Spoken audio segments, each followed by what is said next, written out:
उसके बाद श्री कृष्ण का अवतार हमारे विशुद्धि चक्र पे हुआ।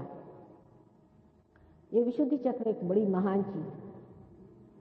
मनुष्य ने जब अपनी गर्दन जानवर से ऊपर उठा ली तब वो मानव हो गया, तभी ये चक्र घटित हुआ है। श्री कृष्ण जो है ये विराट स्वरूप है, समझ लीजिए ये एक विराट है, और इस विराट के अंदर आप छोटी छोटी पेशियां हैं। आप भी विराट के स्वरूप हैं। आप जब जागृत हो जाते हैं तो आप विराट से संबंधित हो जाते हैं। वही परमात्मा की शक्ति जिसे मैं कह रही हूँ, वही जो परमात्मा का साम्राज्य है, उसमें आप जागृत हो जाते हैं। सारी पेशियां इस तरह से जब जागृत हो जाती हैं तो पूरा विराट जागृत हो सकता है। ये विराट की शक्ति है। अब मोहम्मद साहब ने जो अल्लाह अकबर का नारा लगाया था वो इसका मंत्र है। आपको आश्चर्य, ये उंगलियां कान में डालकर, ये उसकी उंगलियां हैं। देखिए कितने कायदे की बातें वो कर गए। ये उसकी उंगलियां हैं, यही विशुद्धि की उंगलियां। अगर ये उंगली पकड़ जाए तो समझना चाहिए विशुद्धि चक्र पकड़ा। और आप अगर पूछेंगे तो बताएंगे भी कि हाँ मुझे मेरा गला खराब।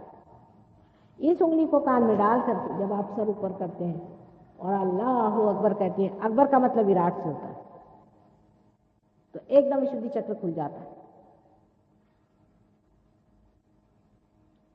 आपके देहरादून में विशुद्धि चक्र ज्यादा पकड़ा। इसके अनेक कारण हो सकते हैं, उसको आप समझ लें जो भी आपके अंदर हो। एक कारण ये हो सकता है कि आप जरूरत से ज्यादा सिगरेट पीते हो या तंबाकू खाते हो, उससे विशुद्धि चक्र पकड़ता है। दूसरा कारण यह हो सकता है कि आप गलत ध्यान धारणा करके और कोई गलत मंत्र कहते हैं, उससे भी विशुद्धि चक्र पकड़ता है। तीसरी चीज है कुछ सर्दी जुकाम का भी आपको ठीक से ख्याल न रहे और आप अब परहेजी जो चीजें वो खाते हो और अपने गले को खराब करते हो, उससे भी विशुद्धि चक्र पकड़ता है।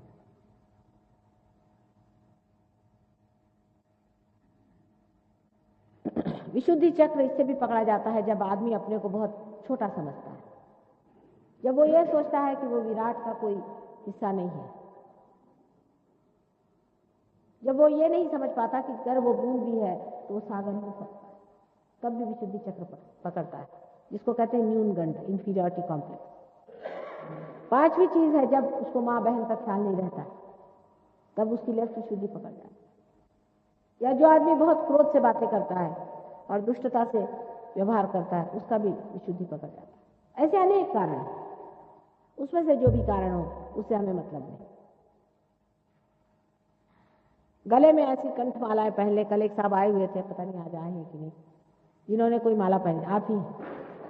उनके साथ ही एक साहब बैठे हुए थे, तो हमने उनसे कहा कि आप माला निकालिए, तो नाराज हो गए। फिर बाद उन्होंने निकाल भी दी। फिर आपसे हमने पूछा, ये अपने चुपचाप पहने बैठे हुए थे अंदर में, तो हमने इनसे पूछा कि आपके पिताजी कहाँ हैं, उनका स्वर्गवास हो गया। मैंने कहा आपने कुछ पहना है? कल हाँ उनकी दी हुई कोई चीज है। तो कहने मान गए माता जी आपको, उनके गुरु ने दी हुई चीजें पहन के अंदर बैठे हुए थे और वो उंगली पर आ गया। वो कैसे? बहुत सरल चीज। राइट हैंड पे ये जो है, ये हृदय चक्र राइट हैंड का जो रामचंद्र जी का है, वो पिता का लक्षण है। इसमें चमक मार रही थी, इस उंगली में चमक मार रही थी, इसलिए मैंने आपके पिता के बारे में पूछा। और वो इतनी जोर की चमक थी कि उससे मैं समझ गई कि कोई न कोई उनकी दी हुई चीज आपने पहनी होगी।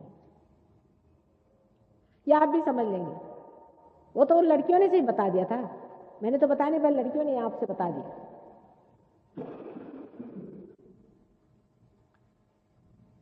तो इस तरह से ये चक्र का पकड़ हो गई। जैसे इन्होंने माला निकाल दी, पार हो गए और इनके पास वो चीज आ गई। छोटी छोटी चीज पे लोग अटक जाते हैं। मैंने कहा भाई काशी का गंगा छोड़ दो, वही नहीं छोड़। हम आपको परम देने बैठे हैं, आप छोटी चीज को नहीं छोड़ रहे। अरे काशी के पंडे कैसे होते क्या पता नहीं, आपको मुझे बताना होगा। और उनका भेजा हुआ वो जो गंदा है वो किस काम का होगा, वो भी क्या बताना होगा आपको। एक पैसे की चीज 1 रुपए में बेचते हैं, और इतने दुष्ट, इतने गंदे लोग हैं, सारे उस मंदिरों के वाइब्रेशंस भी खराब कर दिए। इसमें बुरा मानने कौन सी बात है? किसी बात का बुरा नहीं मानना है, सब आपके मंगल और कल्याण की मैं बात कर रही हूँ। सब कुछ आपके मंगल और कल्याण के लिए कर रही हूँ। ऐसी छोटी छोटी बातें लेकर के लोगों ने अपने को फंसा रखा। तो इस विशुद्धि चक्र की मैं बात कह रही थी कि जो विराट